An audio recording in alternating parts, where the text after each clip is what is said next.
Purihin ng Diyos, tunay po na napakabuti ng Panginoon. Well, welcome po muli sa programa at palatuntunang Biyaya ng Diyos Radio Ministry.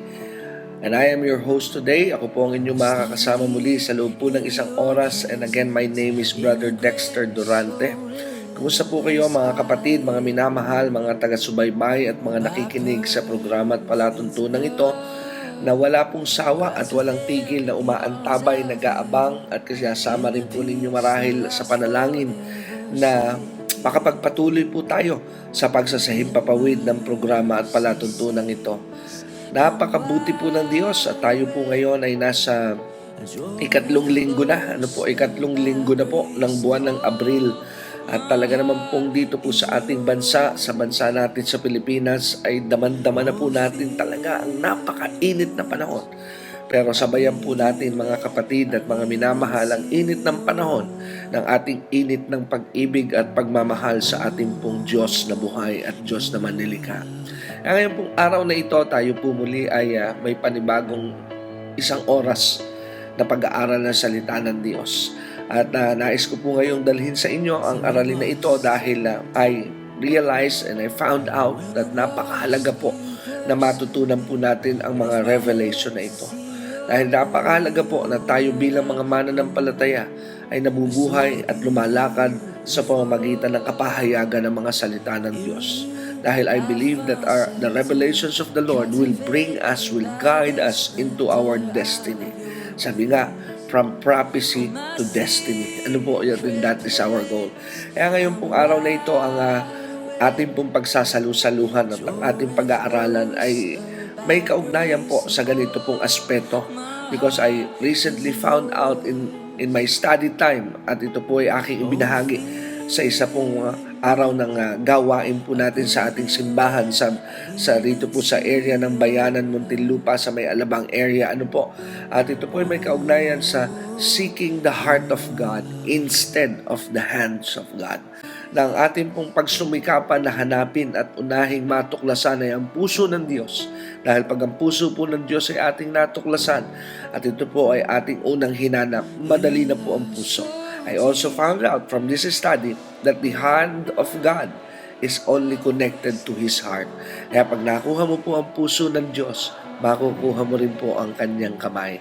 So God bless you po as you listen at mamaya po ibabalik ako sa bandang huli ng ating programa para po sa ilang mga detalye. God bless you po. Tayo po sa daling umuko para po sa ating panimula at gawin po natin na simula ang ating pong panimula. Gamitin natin sa paggugol sa pananalangin. Let us all bow our heads and let us pray. Tayo po'y manalangin. Dakila at makapangyarihang Diyos, salamat po muli sa tanghaling ito na binigyan mo kami ng opportunity na kami ay narito pa rin sa iyong gawain at kami po ay sama-samang nagbuburi, sumasamba at pagpaparangal sa iyong banal at dakilang pangalan. At sa tanghaling po ito, iniaalay po namin sa iyo ang aming pong mga pandinig, ang aming puso. Natulungan mo po kami na kami ay makaunawa at makarinig sa iyong mga salita. Banal na Espiritu, ikaw po ang dakilang tagapagturo. Gamit mo lamang po ako at daluyan at instrumento upang ang iyong salita ay malayang makarating sa aming mga puso at isipan. Maraming salamat po, Ama. Tinataas po namin sa iyo ang aming gagawing pag-aaral sa pangalan ng iyong anak na si Jesus. Ang lahat po ay magsabi ng Amen. So, buksan po natin ang ating mga Biblia sa tanghaling ito sa Old Testament. And we will be beginning our message today sa Old Testament sa 1 Samuel chapter 13. Samahan niyo po ako sa sulat po sa unang Samuel. 1 Samuel chapter 13. At kung kayo po ay naroon na sa chapter 13, ay samahan niyo po ako magbasa. Sa talatang 13. Let's start reading in verse 13. In the book of 1 Samuel chapter 13, at dalawang verse lamang po yung ating babasahin dito sa 1 Samuel chapter 13. At later on, pagkatas po natin basahin from verse 13 to 14 para po maging mabilis ang ating pong pagsiset up ng ating pong text for today. And dahil na rin po ang inyong Biblia sa Acts chapter 13. Amen. So there are two books na ating pong gagamitin. to begin with as a foundation of our message this afternoon. 1 Samuel 13 and Acts 13. So unahin po natin ang Old Testament. 1 Samuel chapter 13, let's start reading verse 13. Ang sabi po ng verse 13 ay ganito.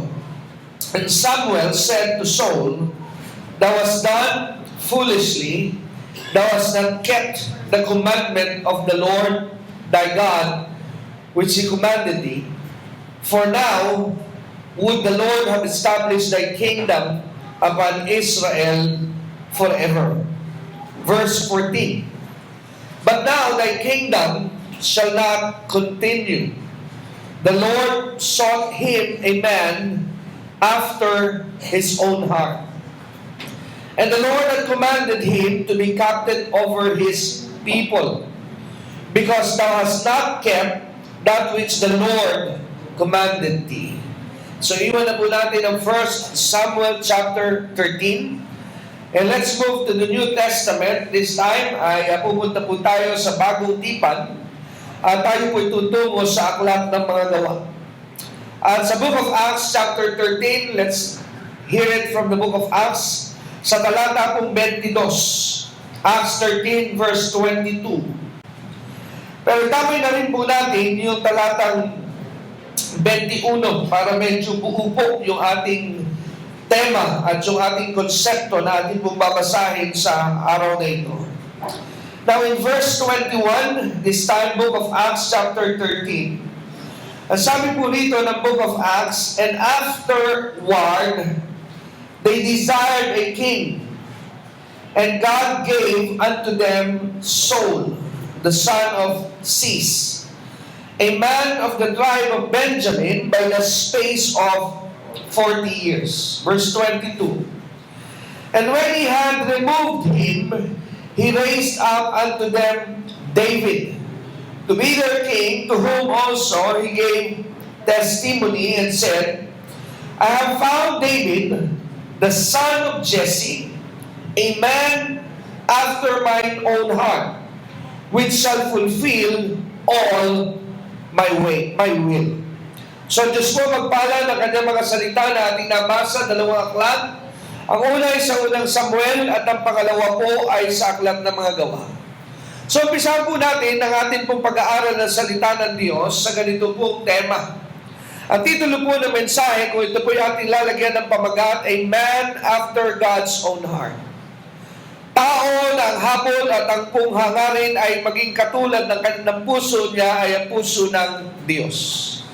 I believe that the same objective and principle is still running today, that God is seeking for a man after His own heart. Sa Tagalog po ay ako po'y naniniwala na hanggang sa mga oras at sandaling ito, hindi po nababago pa rin ang sistema dahil ang sabi nga po ng salita ng Diyos, that He is the same yesterday, today, and forever.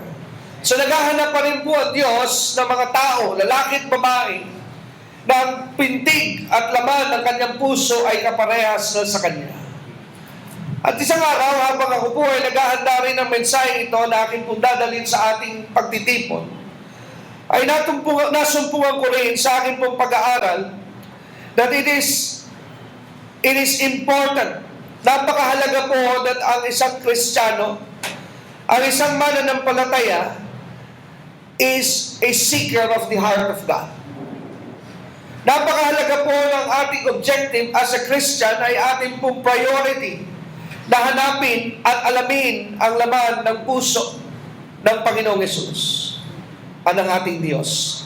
Sa panahon na ating pong kinalalagyan ngayon ay rare na po sa aking paniwala ang mga mananampalataya, maging mga tao na ito po ang objective, hanapin ang puso ng Diyos. At sa akin pong pagkakatuklas, at yan din po ang aking nais na matuklasan ninyo as we go along with this study, that if you seek first the heart of God and the hand of God is directly connected with each other. Marami po kasing mananampalataya, they come to God, but they come to God seeking the hands of God. Ang una po kanilang paglapit sa Diyos, ang hinahanap nila ay kamay ng Diyos. Kaya nga po, kung ating pong papansinin, ay popular sa loob po ng simbahan, ng exciting message po sa maraming Kristiyano, hindi po naman lahat, pero mas maraming Kristiyano ay mas popular sa kanila ang mensaheng napapakinggan ay pagtungkol sa pagpapala. Tama po ba? Tahimik kayo. Ito kaya yung simbahan na tinutukoy na yun. Na pagpapala ang usapan ay talaga namang lumalaki ang mga tenga. At bumabalagbak ang mga puso dahil pagpapala naman, ano naman ang pag-uusapan. Well, di ko po sinasabing ang pagpapala o ang prosperity ay masama. Ngunit, hindi po yun ang priority ng bawat isang mananampalataya. Because prosperity is not designed by God to be sought after. Because priority is a product only once you seek the heart of God. Kaya nga, natuklasan ko that the heart of God and the hand of God is connected. Once you find the heart, then the hand of God will move. Pag nasumpungan mo po ang puso ng Diyos, then kasunod po nakikilos na ang kamay ng Diyos. Kaya wag po nating hahanapin ang kamay. Kaya nga may kasabihan na pag napusuan ka, pagpapalain ka. Pero wag po nating unahing hanapin na yung pagpapala at huli na ang puso. No, that's not the way it goes.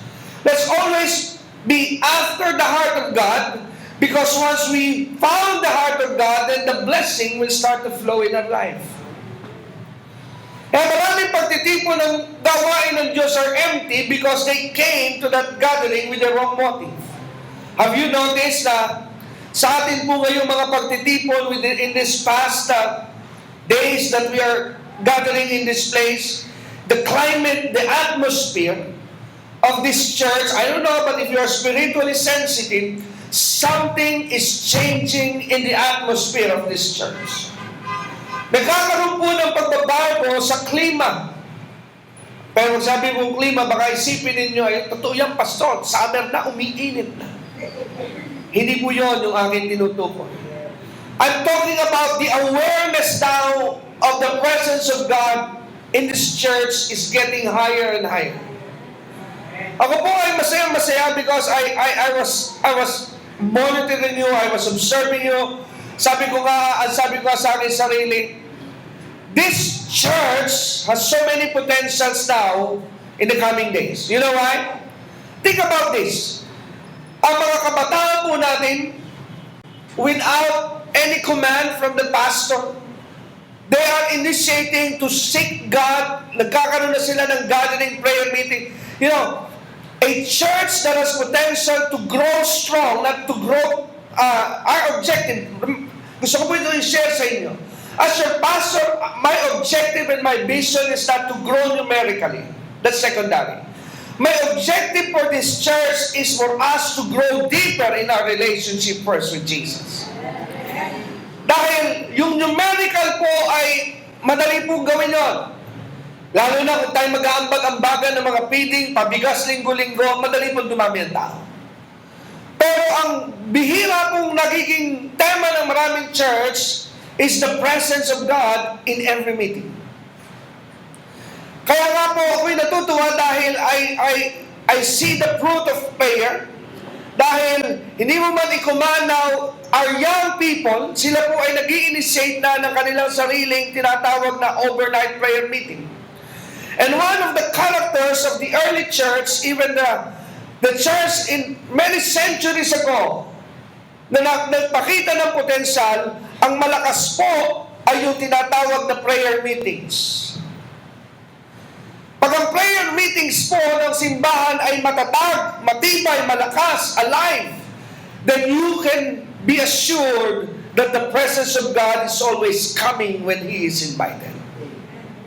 Haven't you noticed na sa panahon po natin ngayon, very weak na mga prayer meetings? Mga nauuso po, I'm nothing against that, pero ito lamang po ang aking nais na imulat natin. Hindi po masama yung discipleship, hindi po masama yung one-to-one, hindi po masama yung evangelism. Amen? Hindi po yun masama. I'm nothing against that. Haven't you noticed na yung prayer meeting po ay hindi na po napapag-usapan ngayon? You can gather people for a small group Bible study, but it's very rare to gather people today when the only agenda is prayer? Hello? Because to some, and many of them now, prayer is one of the boringest or pinaka-boring na portion ng isang Kristiyano. At pag dumarating po tayo sa ganung kalagayan, spiritually, we are subject to die. Unti-unti na po namamatay. Because prayer keeps us alive. Tandaan po natin yun. As a Christian, it is your prayer life that keeps you going. Kaya yan po ang isang bagay na lagi pong inaatake ni Satan. Going to church, sometimes there is no struggle. But starting to decide to pray, dyan laging may abala. Hindi niyo po ba napapansin? Okay lang ka magsaset ng panalangin sa kakautos sa nanay mo, kung bata ka. Okay lang ka magsaset ng panalangin sa kakasatawagin ng asawa mo, magpapaayos ng tubo, magpapaayos ng kung ano-ano. Sa dami naman ng panahon, parang nagkakataon lamang ba? Bakit pagpanalangin parang ang dami mo pong kaagaw? Because even the devil, even hell knows that prayer is the backbone of every Christian. Because if you would notice Jesus when He is here on earth, He showed the disciples the strength of His life as a person. Ano po ang kakaibang nakikita nila kay Jesus na yun lamang. When I read the Bible, nung binasa ko po ang Biblia, I have never seen any place in the New Testament that disciples asked Jesus, teach us to preach. Minsan, hindi ko po nakita ang mga alagad na nagtanong, Panginoon, turuan mo kaming mag-aral, napakagaling mo magsalita. Pero merong isang bagay na nagpaturo po ang mga alagad kay Jesus, and that is not about preaching. That is not about rebuking the devils. That is not about healing sick people. But the disciples asked Jesus, teach us to pray. Maybe the disciples of the Lord Jesus Christ saw something different from this man than any Pharisees, any teacher of the law during their time. At ano po ang kaibahan ni Jesus? He is a man of prayer. Kaya nga si Jesus, nagpapaiwan madalas, nakikita nila na iiwan saan? Sa bundok, gusto niya yung nag-iisa. He just wants to be alone with His Father. Kaya napakahalaga po ng prayer life. Kaya ako po'y natutuwa dahil prayer now is beginning to be the backbone of this church. At nais ko rin pong iulat sa inyo because last week, at last, glory to God. Sabi kasi na iba, bakit hindi mo sila obligahin? I do not believe in pushing people to do something which is not part of their heart. Kaya nga po, kung mapapansin ninyo, minsan siguro ang tingin sa akin ng iba, mabagal kang leader. Ba't hindi mo itulak na manalangin ng iyong mga kongregasyon? Pumunta sa prayer mountain, no? Pero alam niyo po, kaya kayo pumunta sa prayer. Ako po yung unang-unang masaya nung marinig kong pastor, ang sabi ni Sister Prising, papunta po kami sa prayer mountain para manalangin. Kulang na lang sabihin ko, praise God, answered prayer po. Hello? Why? Because I have been praying to the Lord na yun po'y ilagay sa inyong puso. Because I always believe that you cannot push somebody to pray if that is not in their heart. The only effective prayer if the person who prays, the prayer life is in their heart. Kasi kung nasa puso niya talaga ang manalangin, epektibo yon. Pero kung yun ay pinilit lamang dahil natakot, pupunta yon sa prayer house, pupunta yon sa prayer meeting, wala rin sa isa yung prayer. Bakit po? He or she is not hungry for God. Pero pag ang isa pong tao ay uhaw sa Diyos, I'm a God seeker, I want to seek God more. Then when they pray, you will see always the result of their prayer. Makikita niyo po yung atmosphere ng simbahan na babago. Di ba nung isang linggo, tinuro ko po sa inyo that one of the characteristic of the early church, parang secondary na lamang po yung sama-sama na nagtipon eh. Pero sa ating pong buhay araw-araw from Monday to Saturday, we are always hungry for the Lord sa ating pong personal na buhay. Kaya pag nagsama-sama tayo, when we tap into that anointing with that spiritual atmosphere, madali na po, nakakaramdam na kayo ng kakaibang mga experience sa Lord. Some of you are now crying, some of you are laughing, Some of you are dancing. Some of you are speaking in tongues automatically. Why? Because now you are aware that the presence of God is here. Bakit? Araw-araw nyo nang hinahanap ang Diyos eh. Mas malakas lamang ngayon dahil mas maraming kasabay ka na naghahanap sa Diyos. At yun ay hindi po magiging mahirap ang pagpapastor din. Hindi po para sa akin eh. Alam niyo ba na napakahirap sa pagsatanim, mahirap po taniman ang lupa na matigas. Ang tawag doon sa Biblia ay fallow ground. Kaya nga po ang taniman ng mga bigas at ng palay, para po yun ay taniman, kailangan muna yung araruhin, palambutin. Dahil pag tinanim mo po yun sa matigas na lupa, hindi po tutubo yung binhi. Pero pag ang puso po, parang lupa, ay malambot na, pag binatuhan kayo ng salita ng Diyos, madali na. Kaya hirap ang pagkapastor kung minsan magturo sa isang congregation. You know the reason? Kasi matigas pa yung puso. At ang nagpapalambot po ng puso ng tao is the presence of God, is the hunger and the thirst for His presence. Kaya rito po sa lesson na ito ay akin po ibabahagi sa inyo, if you seek the heart of God, then the hand of God will just follow. Pagka po nakuha mo na ang puso ng Diyos, susunod na po ang kamay ng Diyos. And David was a good example. Sa 1 Samuel chapter 13, kanina na binasa po natin, mapapansin po natin, I don't believe and I don't think ito'y coincidence because there are two passages na binasa po natin, one in the Old and one in the New. One is 1 Samuel and the second is the book of Acts. Both of them, the reference is found in chapter 13. Tama po ba? Pero atin pong pansinin na sa 2 Samuel chapter 13 o sa 1 Samuel chapter 13, ang pangyayari po dyan ay tinala po ni Samuel yung failure ni Saul para po mapangunahan at maituloy ang kaharian ng Diyos through his leadership, through the leadership of Saul. Kaya ang ginawa po ng Diyos kay Saul ay siya po ay pinalitan. Kaya sabi po rito sa verse 13, "Thou hast done foolishly." Kaya kung mapapansin po natin, nais ko po mag-create ng awareness. Pag ginamit po tayo ng Diyos, let us always grab the opportunity. Why? Dahil tandaan po natin, it is always a privilege to be a vessel of God. Amen? Kaya pansinin niyo po nangyari kay Saul, na-miss po niya yung tinatawag na best ng Diyos because he is right there. God is about to use him. Pero sinayang po niya yung paggamit sa kanya ng Diyos. How? Paano po nasayang ni Saul ang paggamit sa kanya ng Diyos? It was stated in verse 13, and sabi, because thou hast done foolishly. Amen? So hindi po naging tinatawag na steward o wise steward itong si Saul ng anointing and calling na inilagay po sa kanya ng Diyos. So kaya ang naging pong kasalanan ni Saul is he disobeyed God. He disobeyed the word of God that God has given to him. Kaya sabi po rito, for now would the Lord have established thy kingdom upon Israel forever. So what's this? What was the first plan of God for Saul if he just only continued walking in the will of God? Have you noticed that sabi po sa verse 13, that the plan of God for Saul was to be in the kingdom of Israel forever, all the days of his life? Hello?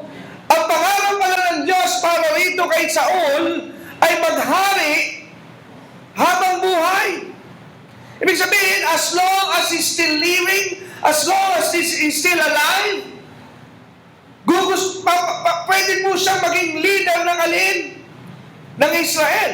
Pero dahil po sa hindi niya pagsunod sa Diyos, yung pong lahat ng iyon ay naalis. Kaya sabi po sa sumunod na talata, tingnan po natin yung verse 14, kaya ano po naging response ng Diyos? But now, ito na sabi ng Panginoon kay Saul, thy kingdom shall not continue.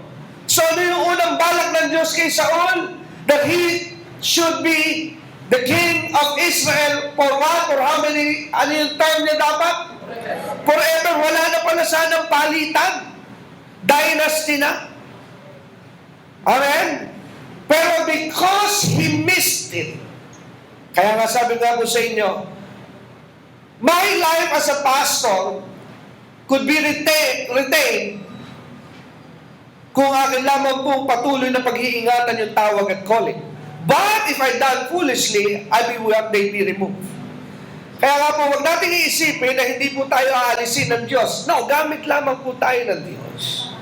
Sabi mo nga sa iyong katabi, lahat tayo gamit lamang ng Diyos. Amen? Kaya wala po tayo pwede ipagmalaki. Kaya pag ginagamit tayo ng Diyos, then it's a privilege. Amen?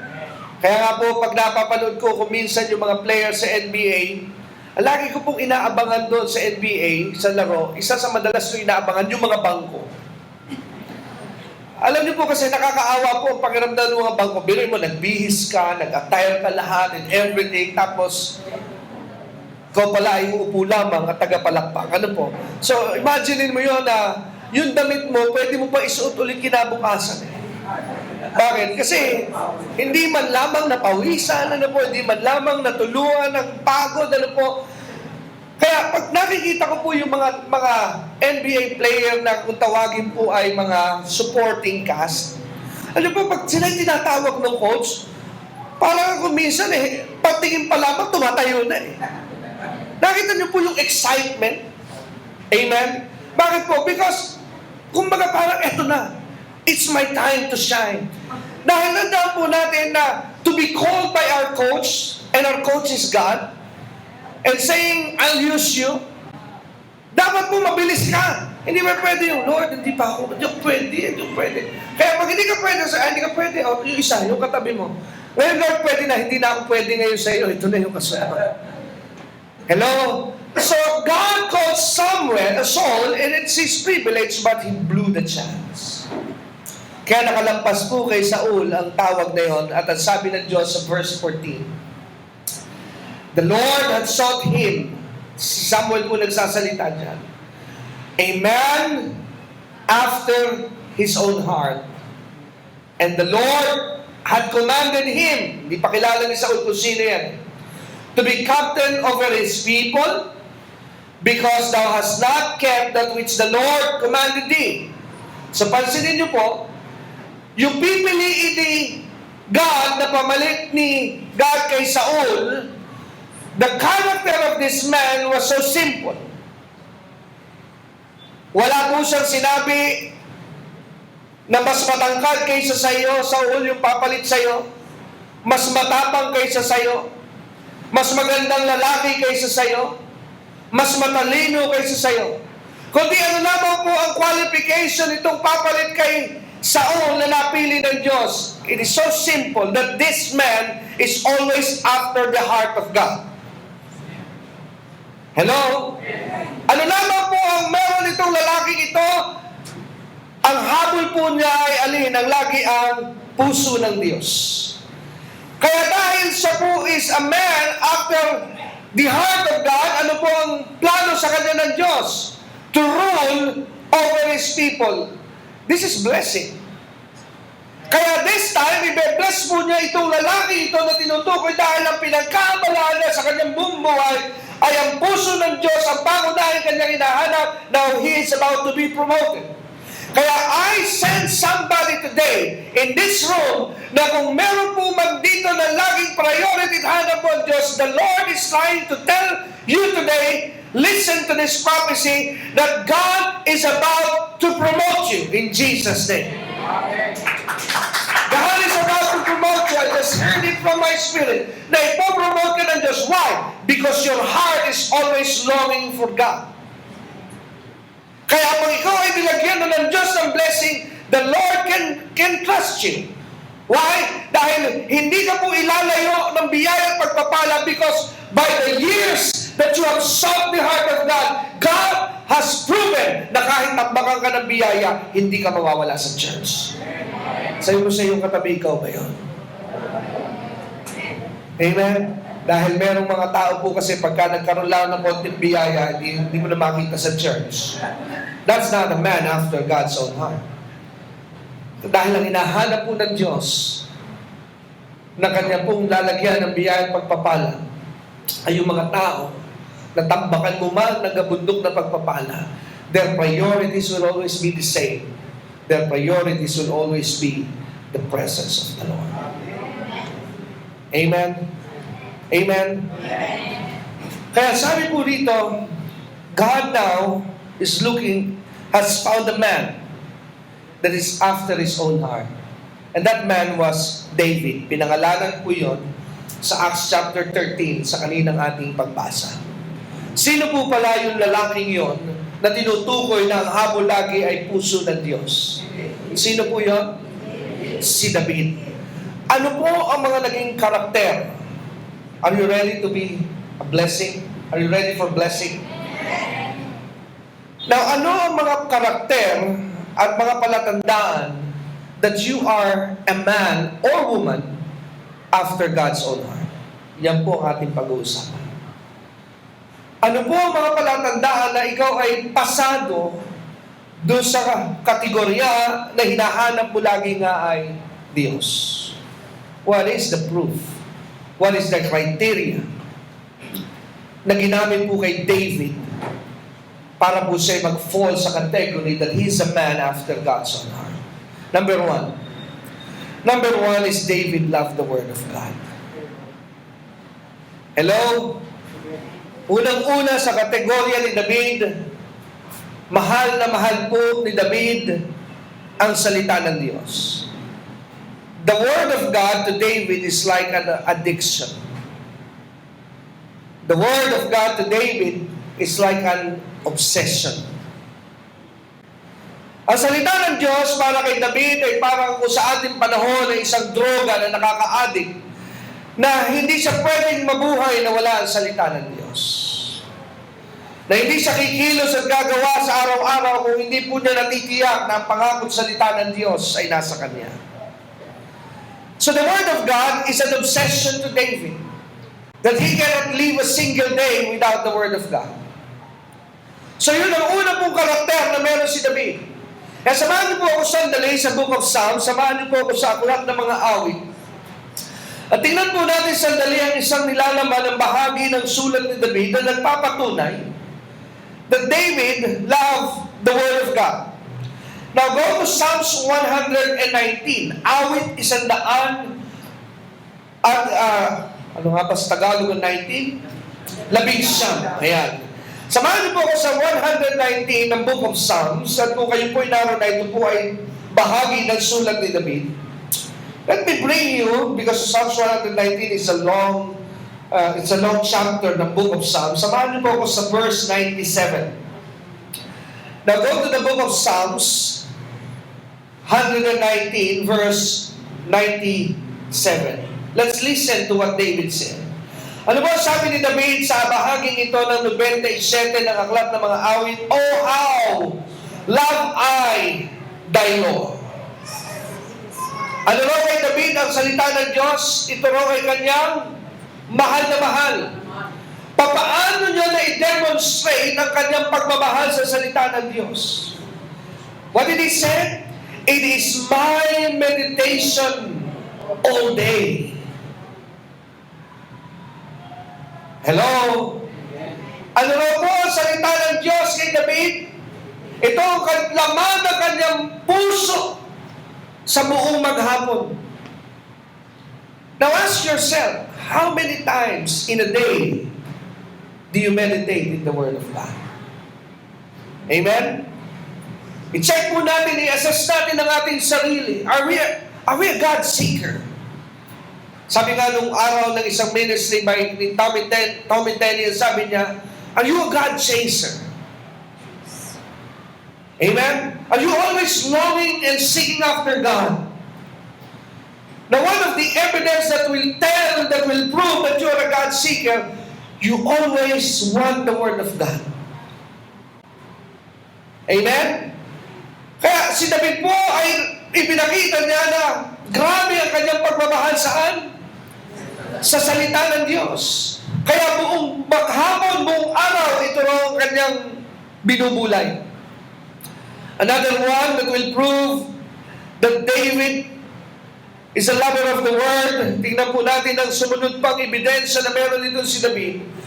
The same chapter sa Psalms 119. But this time, let's go to verse 47. Ano sabi ni David sa talatang 47 ng awit 119? Ano po sabi rito sa verse 47? Ang sabi ng 47 and 48, David said, I will delight myself in thy commandments. What is the word delight? Ang kanya raw kasiyahan ay alin ang kanyang salita. Is the word of God your delight? Ang salita ba ng Diyos ang iyong kasiyahan o pagkasalita ng Diyos na naboboringan ka na? Pero malungkot dyan, yung mga naboboringan sa salita ng Diyos, huwag ka pong magtataka. Nagsasabi lamang po ng totoo, yun pa ang nag-iintay na malaking pagpapala. Saan ka pa? Di ba ang kakapal talaga nila? Sa'yo nga sa'yo katabi, wala dito yung mga yan. Hello? Amen. Wala na nga pong pag-ibig sa salita ng Diyos, yung pa ang may malaking mga inaasahan. Hello? Amen? Nakuha po natin. Sabi po rito ni David, I will delight myself in thy commandments. And he said again, which I have loved. Wow. Anong obsession? Gaano kataas ang obsession ni David sa salita ng Diyos? This is the love of his life. And in verse 48, let's continue. Sabi sa verse 48, my hands also will I lift up unto thy commandments. He said it again, which I loved.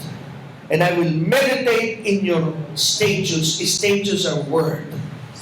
So mahal na mahal ni David ang salita ng Diyos at kanyang binubulay ang salita ng Diyos sa kanyang puso at isipan. And another one, in Psalms 119 verse 11. Samahan niyo po ako sa verse 11. Ano po sabi ni David sa bahagi ito naman? Thy word have I hid in my heart, that I might not sin against thee. So saan po nilalagay ni David ang salita ng Diyos? Sa kanyang puso.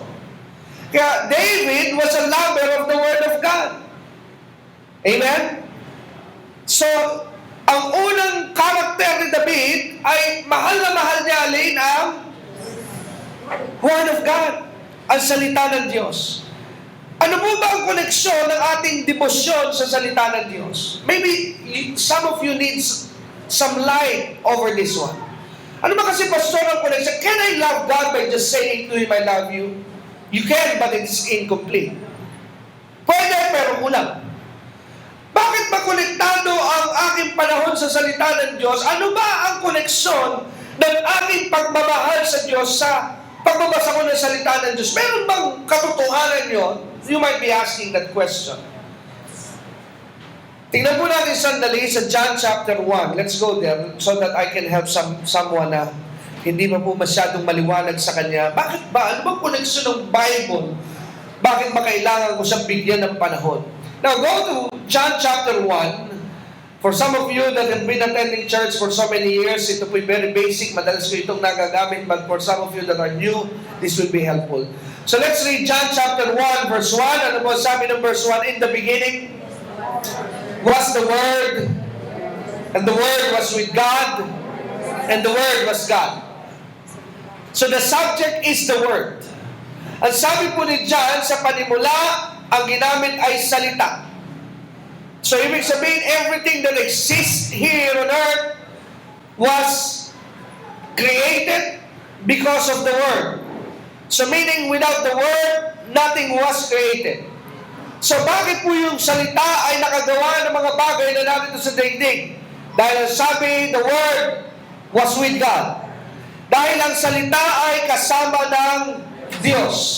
Pero yung bandang huli ay napakalaki po ng kapahayagan na pwede po nating mapulot kung bakit mahalaga ang salita ng Diyos sa buhay ng isang mananampalataya. That a Christian can never stay away from the Word. Pagka sinabi ng isang Kristiyano, I love God so much, pero I'm not reading the Word of God, then you are telling a lie.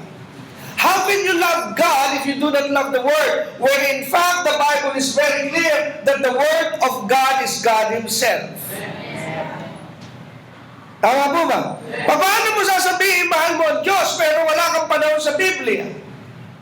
Eh, ang liwanag po na ang salita niya ay siya rin mismo yung Panginoon.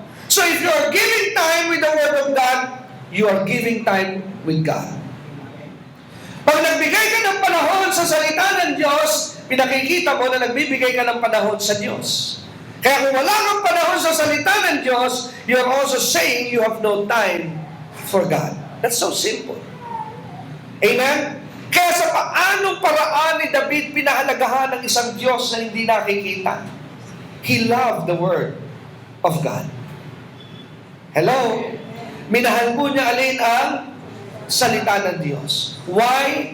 Because God and the Word is one. Kaya pinahalagahan po ni David ang salita ng Diyos. Number 2, so ang unang karakter or criteria ni David why he was considered as a man after God's own heart is because David was a lover of the Word. Number 2, David loves to pray. Pangalawa, si David po ay priority niya at mahal na mahal niya ang pananalangin. Kaya tingnan po natin sa Psalms 116. Psalms 116. Awit, 116. Samahan niyo po ako sa 116 ng Book of Psalms. At makikita po natin dito sa sulat na ito ni David ang katibayan that David is a man of prayer. Now, if you are in the book of Psalms 116, let's read in verse 1 and verse 2. Ang sabi ng awit, 116, verse 1 and 2, ang sabi ni David, I love the Lord because He hath heard my voice and my supplication. This is prayer, right? Hearing His voice and hearing His supplication is a form and an act of prayer. Verse 2, because He hath inclined His ear unto me. Therefore, ano po sabi ni David? Will I call upon Him as long as I live? Wow!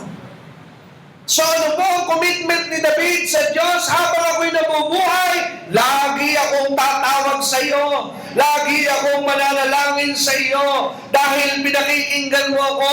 Dahil dinirinig mo ang aking mga pagtawag. Kaya naman, pangako ko sa iyo, habang ako'y nabubuhay, lagi akong mananalangin. So this is an evidence that David is a lover of prayer.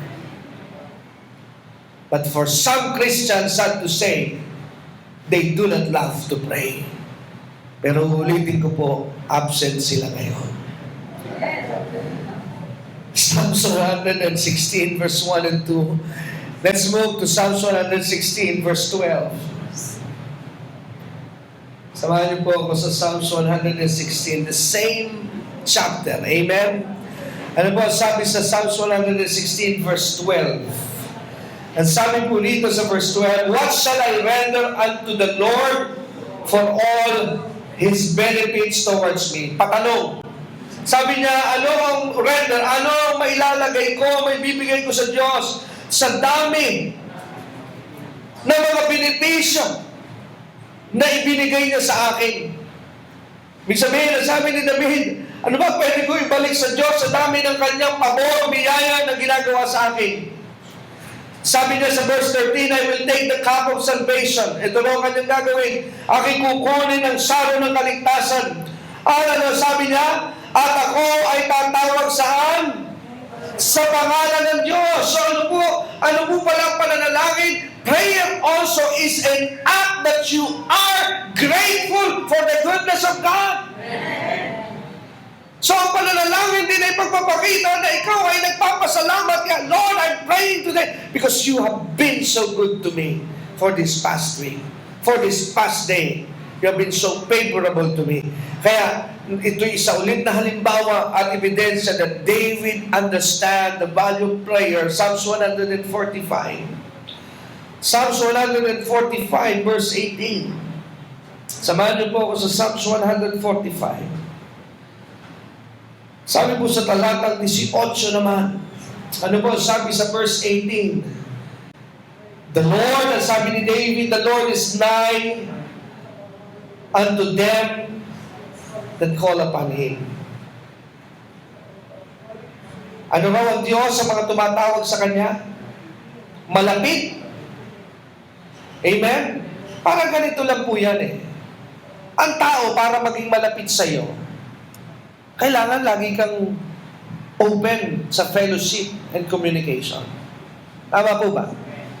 Pero pag hindi ka nakikipag-fellowship doon sa tao, paano masasabing, si ganito, close kami niyan? Talaga? Parang di ko kayo nakikita nag-uusap. Paano kayo naging close? Amen? Pero pag lagi mo siyang kausap, pag lagi kayong nagkakaroon ng komunikasyon, pag nagkakaroon kayo ng fellowship, then you can say that you are close to each other. Why? Because you always talk with each other. Well, prayer is the key and the tool so that you and God will be close. Kaya sabi dito, the Lord is nigh unto all them that call upon Him. To all that call upon Him in truth. Kaya ang Diyos ay malapit sa mga taong mapanalangin. Kaya si David ay na-qualify doon sa salitang a man after God's own heart. He loved the Word and he loved to pray. Amen? So ano po yung dalawa ng qualities na meron si David? Mahal niya ang salita ng Diyos at mahal niya ang panalangin. Amen? Mahal niya po ang panalangin. And the third character of David, pangatlong karakter ni David, kung bakit po siya tinawag na a man after God's own heart. Do you have any clue? David loved to praise God. Amen? Mahal na mahal ni David ang purihin at sambahin ng Diyos. Kaya samahan niyo ulit ako sa awit 119. Psalms 119. Ano po sabi sa Psalms 119? Psalms 119, ano po sabi dito? Sa 164. Medyo mahaba kasi ito. Sabi sa 164, look at this. 7 times a day. Ano sabi? 7 times a day. Ikaw, every Sunday. 7 Aray, ilag bigla. Alam, kung di masasabihin ng worship leader, purihin natin ang Panginoon, di ka pa magpupuri, nakaganyan ka nga magsimula. Pero ulitin ko, yung mga nakahalugod kip, yun na maraming inaantay na biyaya, ang kakapal talaga. Sabi ko, buti hindi ako naging Diyos eh. Hello? Amen. Yung pa maraming hinihingi ha. Sabi mo sa iyong katabi, hindi ako yan. Hello? Gaano raw karaming beses si David nagpupuri sa Diyos? 7 times a day. Bakit maraming? Tingnan nyo, anong meron si David nung panahon niya? Simple lamang naman. Natutumba si Goliath. Napatay niya sa kamay niya ang leon. Kaya ang dami niyang himala ha. Umiiyak na si David dahil sabi niya sa Diyos, Panginoon, Diyos ko po naman, parang awa mo na. Napakarami ko ng palasyo, hindi ko na nga alam kung paano ko patitirahan yan. Naiyak si David, ano? Dahil nabubulunan na siya, Panginoon naman, wala na akong panahon para dagdagan mo pa ng mga palasyo. Marami sa ating panahon naiiyak, Panginoon, wala na akong matirahan, Lord. Pinalalayas na po kami, Panginoon. Ito po, pinalalayas na kami, Panginoon. Ni isang bahay, wala po kami, Panginoon. Bakit ganon? Hello? Kasi nga po, hindi natin nakuha ang puso ng Diyos. Hello? Amen? Ano pala ang habit ni David? Bakit puro tagumpay? Kaya ako'y na-excite na bigyan ng panahong aralin ito eh. Bakit po? Kasi nakita ko yung susi. Bakit si David hindi issue sa kanya ang mga bagay na ito? Kasi sa kanyang buhay, habit na pala niya ito. Ang hanapin ng salita ng Diyos, ang manalangin araw-araw, at purihin ng Diyos 7 beses sa maghapon, hindi every Sunday lang. Hello?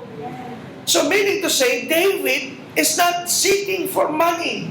He was not seeking for material things. He's after the heart of God.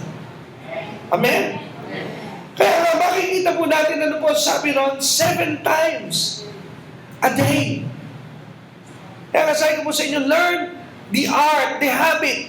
Kasi tandaan po natin, reading the Word, praying, and praising God, this is not an anointing. This is a discipline. Hindi po ito pwedeng magpa-altar ko na kung sino rito ang gusto maging mapanalangin. Let me lay my hands on you. No, you have to discipline yourself that I will pray today. Even my body says, I don't want, but I will pray. Disiplina po yan. Hindi ko pwedeng tawagin kayo, punta rito ang lahat ng mga tamad magbasa at pagkatapos ng prayer na ito, masipag na kayo lahat. Hindi ko kayo pwedeng bigyan ng panyo, ng anointing oil para kayo magsiging masipag magbasa. It's a discipline. Hello? Amen? Of course, you would not like to pray.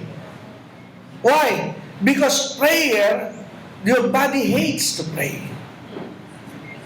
Your body hates to read the Word.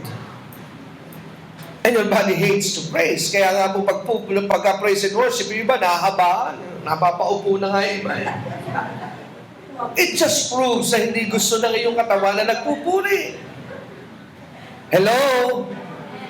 But I tell you, your spirit wants to do it. Amen? Gusto ng iyong spirito na gawin. Kaya nga po may labanan. Kaya nga po itong mga binabanggit ko sa inyo, ito po ay discipline. Disiplina ito. Ikaw po ang gagawa nito. Amen? Amen? Kaya David is a worshiper. He praised God. Kaya sabi po rito, 164, Psalms 119, 7 times a day do I praise you because of thy righteous judgment. So 7 beses sa maghapon nagpupuri si David. Kaya kung ikaw ay nagtatrabaho, sambahin mo ang Diyos. Kung ikaw ay nasa bahay, sabahin mo sa paglalampaso, paglalaba, purihin mo ang Diyos. Sabi niya, wala akong time. Diyos ko, drama lamang po yan, excuse lamang yan. Meron kang time. Hello? Amen? Ang dami kong ginagawa sa bahay, pastor eh. Kaya, bakit sinabi mo, pag magpupuri ka na, i-set up mo ang gitara, ang drum set, para...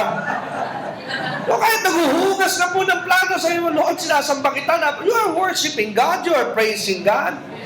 Eh, hindi naman kailangan, teka, hindi ako makasamba, hindi pa nakaayos sa amplifier, eh. That's not true. Hello? Amen? You can praise God every day. Amen? Kasunod, tingnan pa po natin ng ebidensya that He loves to pray. Psalms 95, awit 95. Psalms 95, let's read. Medyo mahaba-haba, but this is from verse 1. Ano sabi ni David? Ano kanyang panawagan sa bahaging ito ng kanyang sulat ng Salmo? O come, let us sing unto the Lord. So kalooban ba ng Diyos ang unaawitan siya? Amen. Hindi ba sabi, kukordin ito, kakanta ng kanta tungkol sa Lord? No, this is God's will. Let us make a joyful noise. Kalooban ba ng Diyos na tayo sumisigaw, nag-iingay pag nagpupuri? Amen. This is what God wants. God wants us to hear a joyful noise to the Lord, to the rock of our salvation. Verse 2, let us come before His presence with thanksgiving and make a joyful noise unto Him with psalms or singing. Amen? Kaya sabi ko, kung minsan kung talagang maalam na ang mga mananampalataya sa Diyos, I'm still longing for that day na pag ang ating pong praise and worship ay umakyat sa stage, when they start to strum the guitar, hindi na nila kailangan sabihin, tumayo na po tayo, magpupuri na po tayo. Dapat alam na yun ng mga anak ng Diyos na pagkasimula na tumayo na, pag tayo nagpupuri na talaga kahit wala pang awitin, my God, you are in this place. We worship you, and this place will shake. Believe me, pag dumating po tayo sa puntong yon, yayanig ang lugar na ito hanggang sa hindi na tayo pwede sa lugar na ito dahil bibigyan na tayo ng Diyos ng ating sariling lugar. Amen? Kaya sabi, let us come before His presence with thanksgiving. Yun pa isang rule, huwag ka pupunta sa presensya ng Diyos na wala kang pasasalamat. Kaya magsabi mo, kaya iba, dadalo ng church, yung iba nagpapalate na lamang. Sabi niya, doon na lang ako sa Word of God. Hindi ka mapapagpala.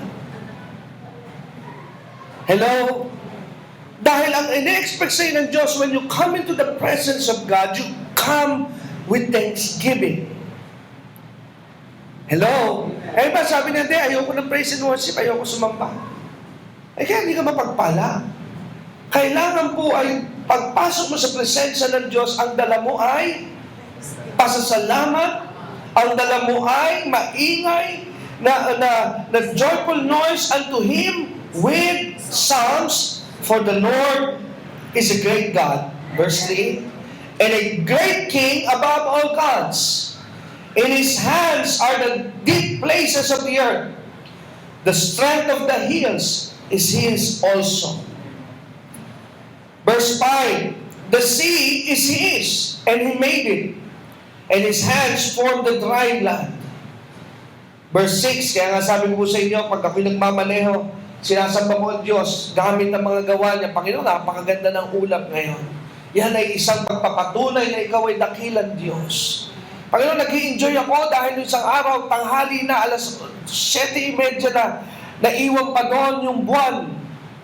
Pero nakasikat na ang araw, and I said, God, look at this marvelous creation of yours. There is moon and there is sun to guide us every day and to give. You are praising God.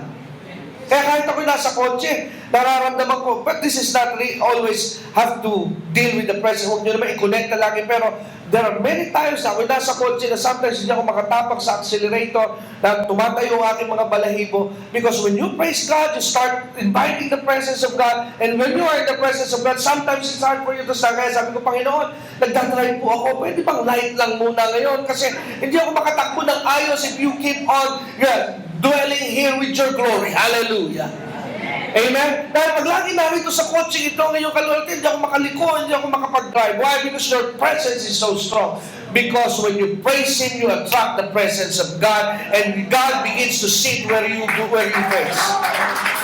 Kaya kung pinupuri mo sa kahit na nasasaan ka, umuupo ang Diyos. Because when He hear you praising Him, umuupo ang Diyos and sabi, let me hear your son praise me. Kaya kung gusto mo makatabi ang Diyos, praise Him. Because God loves what to see with people that is praising Him. Amen? Amen? Kaya kung gusto mo makatabi ang Diyos, purihin mo siya dahil gusto yan ng Diyos na umupo tumabi sa mga laging nagpupuri. Madali na po magpuri kasama ang congregation. But the real test of your worship is when you are alone. Hello? A lot of times, sinasabi ko ito sa mga praise and worship team, you will never have struggle in your praise and worship if you know how to worship alone. Pero ang isang worship leader, ang isang praise and worship team, pagka po ang kanila lamang pagsamba ay sa oras na sila'y tatayo na sa harapan, there is a problem. But if their life is a praising life, then their life on stage is no different. Why? Because they are used to praising God in their life 24 hours a day, 7 days a week. Amen? Amen? Ganun din ang sinasabi ko sa mga mangaral. Kung ikaw ay mag-aaral lamang ng salita ng Diyos dahil ikaw ay magsasalita, tapos ka, meron tayong problema. But if your life is always in the Word of God, kahit po araw-araw kang i-guess, meron kang sasabihin, kahit hindi ka handa, there's always something that people can squeeze out of your life. Why? Because your life is always inside the Word of God. Pero pag mag-aaral ka lamang dahil bukas ay speaker ka, kung hindi ka speaker bukas, din ngayon relax ka, patay tayo dyan. Hello? Amen? Pero kung araw-araw po ay kahit wala kang schedule ng pagtuturo, you feed yourself with the Word of God, then your body, your life, your spirit started to overflow with the presence of the Lord. And next, ang sabi po ni David, what did I say? Psalms 195. Now let's go to Psalms 147. Samahan niyo po ko Psalms 104. Psalms 104. Samahan niyo po sa awit 104. Psalms 104. If you are in the book of Psalms, Psalms 104, samahan niyo po ako sa talatang 33. Psalms 104 verse 33. Sabi sa verse 33, I will sing unto the Lord as long as I live. I will sing praise to my God while I have my being. Ano ang commitment ni David sa pagpupuri niya sa Diyos habang ako'y buhay, Panginoon? Naalala ko tuloy yung paboritong awit ni Kuya Carlos. Habang mayroong tinig, habang may hininga pa yun, may buhay. Yung inaawit na, amen? Ito po yun eh. Aawitan kita, pupurihin kita habang ako'y buhay. Pupurihin kita habang ako ay nananatili pa rito sa ibabaw ng mundo. Amen? So that's the life of David. He's a lover of the Word. He's a lover of prayer. And he's a lover of praise and worship. And lastly, ito po ang uli na meron si David na karakter. David hate every false way. David hated every false way. Meaning to say, yung lahat ng ayaw ng Diyos, ayaw din niya. Amen? Yung lahat ng ayaw ng Diyos, pag hindi yung gusto ng Diyos, hindi ko na rin yung gusto. Amen? Kaya makikita po natin sa Psalms 119. Bakit po laging Psalms? Because most of the Psalms are written by David. And samahan niyo po ako sa Psalms 119 verse 104. Psalms 119 verse 104. Ano po ang sabi dito ni David?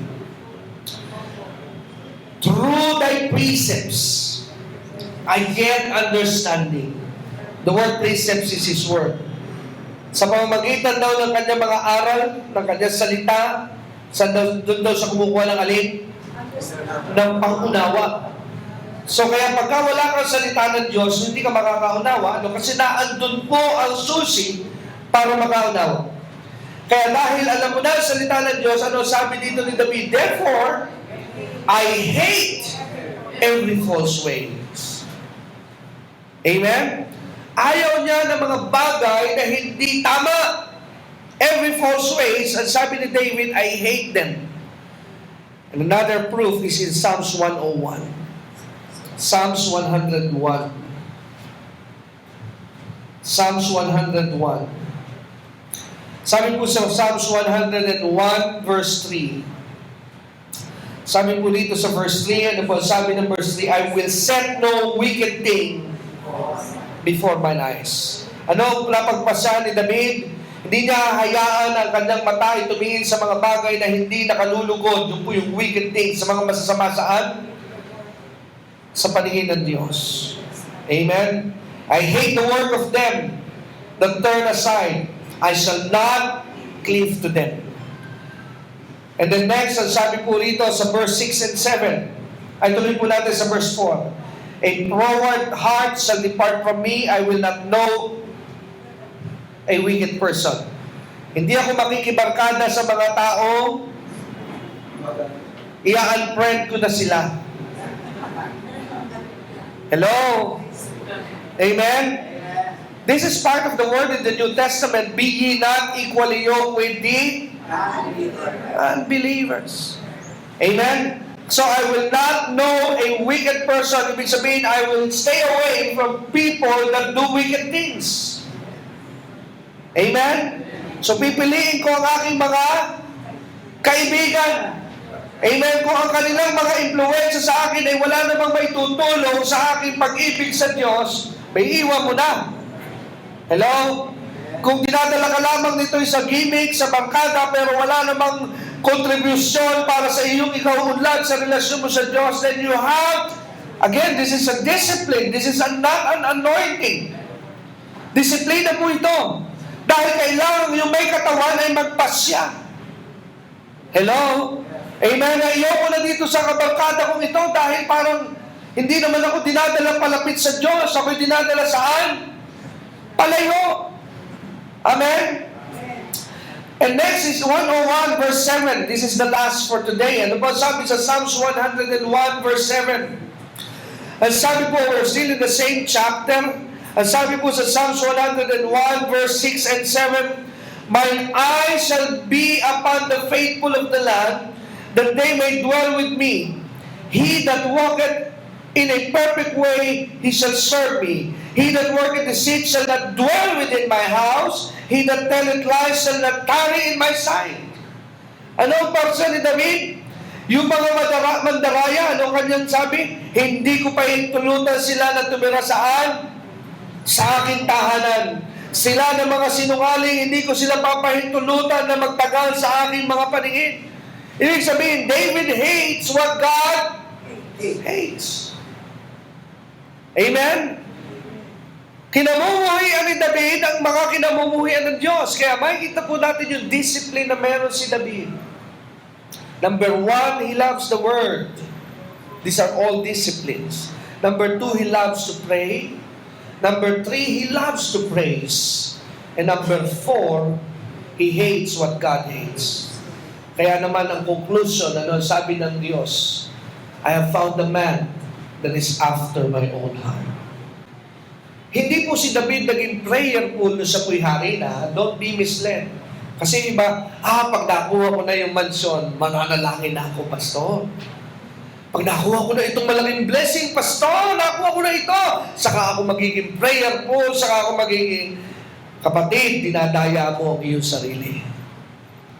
David was not prayerful, a man lover of the word. Hindi po siya naging mapanalanginin, malapit sa salita ng Diyos, so siya'y matagumpay na. No. Bago siya pumunta sa palasyo, when he was still an ordinary boy, shepherding the flocks, that's David. Hindi pa po siya matagumpay, hindi pa po siya hari, pero ano na ang discipline meron si David. Ordinaryong tao pa lamang po si David. Hindi pa po siya mayaman, hindi pa po siya makapangyarihan, wala pa nakakakilala kay David. Pero si David pala, noong mga panahong yun, buhay na niya ang manalangin, buhay na niya ang magbasa ng salita ng Diyos, buhay na niya na purihin ng Diyos, at buhay na niya na ayaw niya ng gawain na kinamumuhian ng Diyos. No wonder David passed the test, because he have seek the heart. Then once David found the heart, then God gave His hands to David. Dahil nakuha na ni David ang puso ng Diyos, kaya sinunod na ibinigay ng Diyos kay David, ibinigay niya ang kanyang kamay. Amen? Amen? Dahil nakuha na ang puso, isinunod na ng Diyos na ibinigay kay David ang kamay. Kaya pag nakuha nila ang puso ng Diyos, hindi po ako magtataka na kayo biglang umuunlad ng pinayayaman. Pero pag nauna niyong hinahanap ang kamay ng Diyos, mapapagod ka. Dahil ang kamay ng Diyos ay lagi po nasa likod niya. Dahil iniaabot lamang niya ito sa mga bukas ang kanyang puso. Para pong sa tao, I will never give you my hands if you don't have my heart. Kaya my hands will always be hid to you. Kaya pag kita'y kaharap, because I don't know you, hindi ko ibibigay sa iyo ang aking puso. Kaya makita niyo sa deal, pag nag-close mo ang deal, ibig sabihin nagkasundo na tayo, then di mo magsasabing ikaw, it's a deal. I gave you my hands because you have my heart. But you will not have my hands if you don't have my heart. The same thing is true with your relationship with your God. You cannot have His hands without having His heart. Hello? Hindi po mangyayari na maibigay sa iyo ang kamay kung wala ang kanyang puso. Amen? Kaya pagka nangyayari na sa iyo na hindi mo hinihingi, nagdadatingan ang blessing sa iyong buhay, it's a sign that now you found the heart and is giving His hands. Kaya ang dali na sa iyo ng mga pagpapala. Amen? Dadating ka na ngayon sa punto na kagaya ni David, Panginoon, saan ko magagamitin ito? Napakarami na. Amen? It's a sign that you have the hands because you first found the heart. And all the people of God say, Amen and praise the Lord. So purihin po ang Diyos at napakabilis po ng isang oras at halos magtatapos na naman po ang ating pagsisahing papawid ng isang oras na pag-aaral ng salita ng Diyos. Purihin po ang Panginoon at nawa po ay napagpala po kayo ng mga mensahe at ng kapahayagan na inyong napakinig. Seek the heart of God because the heart of God is connected to His hands. Kung kayo po'y napagpala at nais nyo pong ibahagi sa inyo ang inyong mga patotoo at karanasan sa inyo pong pakikinig ng programang ito, i-text nyo po kami sa 0922-820-9866 and we will be so much thankful sa inyo po mga testimony kung papaano po ang programang ito ay napapagpala po kayo. Ulitin ko po ang number 0922-820-9866. At mga kapatid, nais ko pong wala pong sawa na nais ko po kayong hamunin kung kayo po ay napapagpala at nagiging gamit po ng Diyos ang ministry ito sa inyong pag-unlad at nagiging pong malaking bahagi ng mga pagkadaragdag ng mga kapahayagan at pagkakakilala sa Diyos. Maliwanag po ang Biblia, na kung kayo po ay napapagpala ay tayo po may obligasyon din na magtanim po sa gawain ng Panginoon para po maipagpatuloy natin ang mga pinansyal na obligasyon ng atin pong ministeryo. Well, the gospel is free, pero ang paraan para po ito'y madala at maisahin papawid tuwing araw ng Sabado at Linggo, ito po ay mayroong mga karagdagang mga kabayaran. Maging sa mga internet na inyo po ito napapakinggan, may gastos po. Kaya ako po ay nananawagan at tumaapila sa inyo kung kayo po ay napapagpala, why not try sowing into this ministry? Ang paraan po para po kayo makapagkaloob sa mga nakikinig at naabot ng programang ito ay padala nyo lamang po inyong suporta sa ating pong bank account. Ang bank account name is Dexter Durante. Ulitin ko po, bank account name is Dexter Durante. Ang account number po is 0989-347-837. Ulitin ko po ang account number 0989-347-837 BPI Family Bank. Ano po BPI? Ano po ito po ay nasa BPI ang ating pong bangko na ginagamit. At kung hindi po ninyo nakuha ang detalye, ay text nyo lamang po kami ulit sa 0922-820-9866. At ngayon din po, nais ko po kayong anyayahan sa inyo po na wala pa mga church na dinadaluhan. At just in case, malapit po kayo sa area po ng Alabang at Muntinlupa at yung mga San Pedro area, pwede nyo po kaming puntahan sa 3rd floor ng CRM building sa National Highway. Dito lamang po yan sa Bayanan, Muntinlupa. Malapit po ito sa tinatayong Avida Condominium at Metropolis Star Mall. Every Sunday, meron po tayong services na nangyayari. First service po natin is 10:30 in the morning at yung ikalawa po ay alas 2 ng hapon. At kung kayo po ay nagnanasa na lagi ninyo mapakinggan ito, sa ngayon po, dadalawang araw lamang po tayo dahil nga po kailangan pa po nating lumikom ng mga pinansyal na pangailangan para po maabot natin at madagdagan ang mga oras. Pero kung habang wala po ito, pwede nyo po tayong masundan sa ating pong YouTube, sa internet. I-type nyo lamang po Dexter Durante at i-like nyo rin po ang ating Facebook page. Kung kayo may Facebook account, hanapin nyo lang po Biyaya ng Diyos Christian Fellowship Muntinlupa. Just hit like at naroon din po ang mga naka-upload na mga links para po sa pangaral ng salita ng Diyos. Hanggang dito na lamang po ako mga kapatid at hanggang sa muli, pagpalain po kayo ng Diyos at dalangin ko na patuloy kayong magsiunlad at sa paglago ninyo sa Panginoon. God bless you everyone.